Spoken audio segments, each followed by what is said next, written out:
हम करने जा रहे हैं वाइल्ड लाइफ। वाइल्ड लाइफ क्या है? वाइल्ड लाइफ इंडिया की जो है वो बहुत ही रिच है, बहुत ही डाइवर्स है।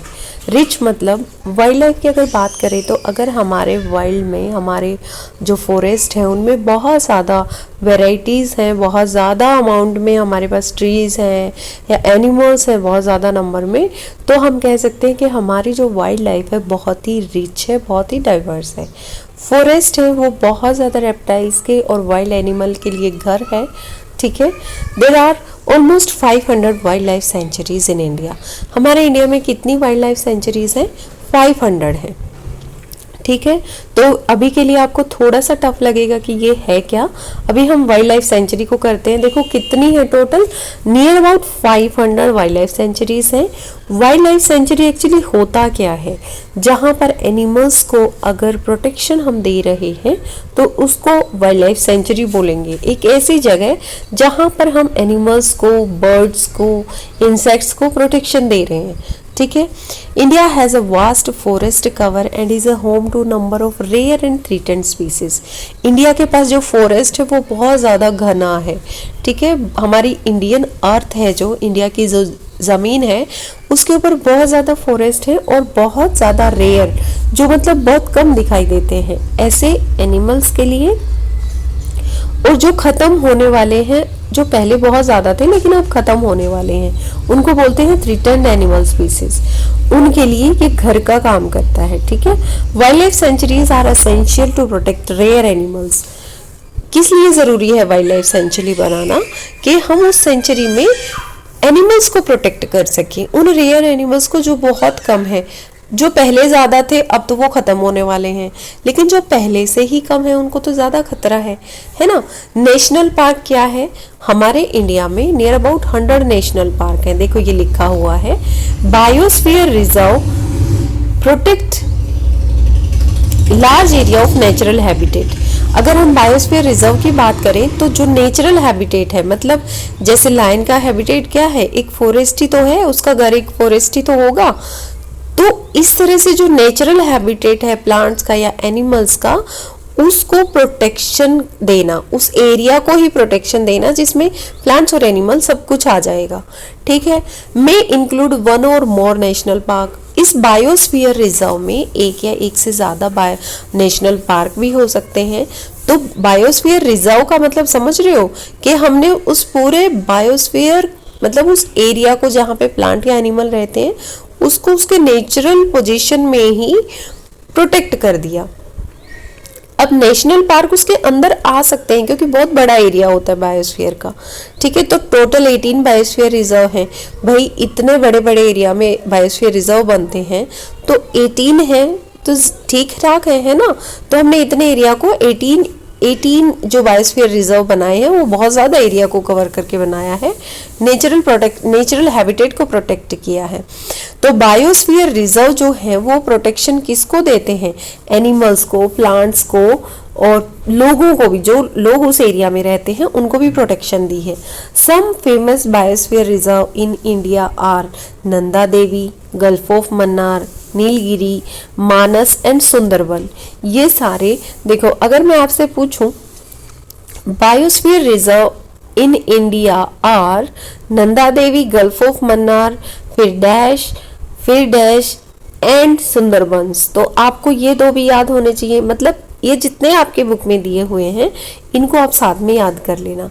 ठीक है, एक बार फिर से हम पीछे वाली स्लाइड पे आते हैं, उसमें देखते हैं कि आपको क्या समझ में आया। देखो, एक वाइल्ड लाइफ सेंचुरी है, ये एक एरिया है, इसमें हम सिर्फ एनिमल प्रोटेक्शन की बात कर रहे हैं। ठीक है, यहाँ पे हमने किसको प्रोटेक्ट किया? सिर्फ एनिमल को। फिर हम दूसरे की बात कर रहे हैं, किसकी? हम बायोस्फीयर रिजर्व की बात कर रहे हैं। बायोस्फीयर रिजर्व में एक ऐसा एरिया है जिसमें हम एनिमल्स को भी प्रोटेक्ट कर रहे हैं और हम प्लांट्स को भी प्रोटेक्ट कर रहे हैं। मतलब नेचुरल हैबिटेट में जो जो चीज़ आती है उस एरिया में सब किसी को प्रोटेक्ट कर रहे हैं। फिर हमारा आता है नेशनल पार्क। ठीक है, नेशनल पार्क एक ऐसी जगह है जहां पर हम किस किस को प्रोटेक्शन दे रहे हैं। अगर वहाँ पे कोई हिस्टोरिकल मॉन्यूमेंट्स हैं उनको प्रोटेक्ट कर रहे हैं, प्लांट्स को कर रहे हैं, वहां से ना हम किसी पेड़ को उखाड़ सकते, ना ही किसी एनिमल को हर्ट कर सकते, ठीक है। तो इस तरह से इन तीनों में हैबिटेट रेस्ट्रिक्शन क्या क्या है। जो हमारी वाइल्ड लाइफ सेंचुरी है वहां पे बहुत ही कम रेस्ट्रिक्शन होती है। वाइल्ड लाइफ जंगल के एरिया में तो हम खुद ही नहीं जाएंगे, ज़्यादा प्रोटेक्शन देने की ज़रूरत क्या है। फिर बात करते हैं बायोस्फीयर रिजर्व की। बायोस्फीयर रिजर्व बहुत बड़ा एरिया है जिसमें हम प्रोटेक्शन देते हैं उसके नेचुरल हैबिटेट को। लेकिन हम लोग क्या करते हैं, नेचुरल हैबिटेट से हमने ट्रीज को काट लिया है, ठीक है। तो हम वहाँ पे बायोडाइवर्सिटी में सब कुछ आता है, प्लांट्स और एनिमल्स दोनों को प्रोटेक्शन दे रहे हैं, समझ रहे हो आप। वाइल्ड लाइफ सेंचुरी में हम एनिमल्स को प्रोटेक्शन दे रहे हैं, बर्ड्स को, इंसेक्ट को। आपको सिर्फ एनिमल्स बताए हैं यहाँ पे। फिर आता है हमारा बायोस्फीयर रिजर्व। बायोस्फीयर रिजर्व में हम नेचुरल हैबिटेट को, उसमें सब कुछ आ जाएगा। फिर आता है हमारा नेशनल पार्क जिसमें फ्लोरा, फोना, लैंडस्केप, हिस्टोरिकल ऑब्जेक्ट्स जो भी हैं सबको प्रोटेक्शन दे रहे हैं। तो आप कैसे लर्न करोगे, नेशनल पार्क बायोस्फीयर रिजर्व के अंदर आते हैं, आ सकते हैं, मतलब हमेशा नहीं आते, ज़रूरी नहीं है कि वो नेशनल पार्क हमेशा बायोस्फीयर रिजर्व के अंदर ही होगा। लेकिन जो नेशनल पार्क है, आप सोचो कि अगर उसमें जाके आप फूल तोड़ते हो तो आपको मना किया जाता है क्योंकि वहाँ पे बहुत ज़्यादा रिस्ट्रिक्शन होती है। पार्क में ज़्यादा रिस्ट्रिक्शन होती है ना, ऐसे लर्न कर लेना। फिर आता है हमें कि जो हमारे फेमस बायोस्फीयर रिजर्व्स हैं जैसे Nanda Devi, gulf of Mannar, Nilgiri, Manas and Sundarban, ये तो आप याद करेंगे ही। उसके बाद हम करेंगे प्रोटेक्ट मदर नेचर। देखो, जब लोगों को समझ भी नहीं थी, उनमें से कुछ लोग ऐसे थे जिन्होंने पेड़ों को बहुत ज़्यादा प्रोटेक्शन दी। कैसे? वो पेड़ों से चिपक गए कि हमारी जान चली जाए, हमें इनको ख़त्म नहीं करने देना, काटने नहीं देना है फॉरेस्ट को। उसमें चिपको मूवमेंट था, बहुत फेमस था। उसमें क्या खास बात थी, ये सीखेंगे। ये चिपको मूवमेंट अप्रैल 1973 में स्टार्ट हुआ था। कहाँ से? उत्तराखंड स्टेट से, उसके मंडल विलेज से शुरू हुआ, ठीक है। 3 चीजें आप याद रखेंगे, चिपको मूवमेंट, उसका स्टेट उत्तराखंड, उस स्टेट में एक विलेज है मंडल, वहां से स्टार्ट हुआ था। और कौन सी डेट में? अप्रैल 1973 में। हर एक पॉइंट इसका लर्न करना है आपने, ठीक है। बहुत सारे लोगों ने इसमें पार्टिसिपेट किया था, जैसे कि गौरा देवी, ठीक है, बचनी देवी, फिर भूम सिंह नेगी, फिर सुंदरलाल बहुगुणा, फिर चांदी प्रसाद भट्ट। इन लोगों ने क्या किया, ये पेड़ों के चिपक गए कि भैया जान हमारी चली जाए, हम पेड़ों को नहीं काटने देंगे।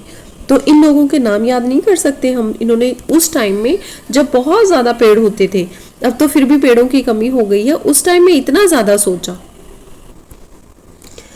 उसके साथ ही हम लर्न करेंगे, देखो इस तरह से आपको अपना मैप को फिल करना है। जैसे वाइल्ड लाइफ सेंचुरी है, ठीक है, तो आप वाइल्ड लाइफ सेंचुरी लिखेंगे तो उसमें कोई जो भी आप आइकन बना रहे हो वहाँ पे, सपोज आपने बनाया ये वाला, तो आप वाइल्ड लाइफ सेंचुरी जहाँ पर भी है, जैसे कि हमारी एक वाइल्ड लाइफ सेंचुरी थी, कौन सी? नंदा देवी, वो कहाँ है? उत्तराखंड में है। तो उत्तराखंड स्टेट में जाकर आप नंदा देवी को इस तरह से ये डॉट बना के लिखेंगे और स्टेट का नाम भी लिख देना साथ में, और उस बायोस्फीयर रिजर्व का नाम लिख देना, ठीक है, जिसका जो स्टेट में है।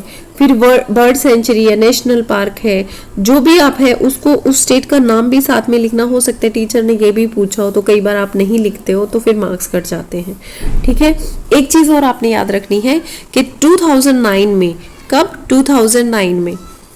2009 में हिमाचल प्रदेश में, HP लिख रही हूँ यहाँ पे, आप नहीं लिखेंगे, आप लिखेंगे हिमाचल प्रदेश।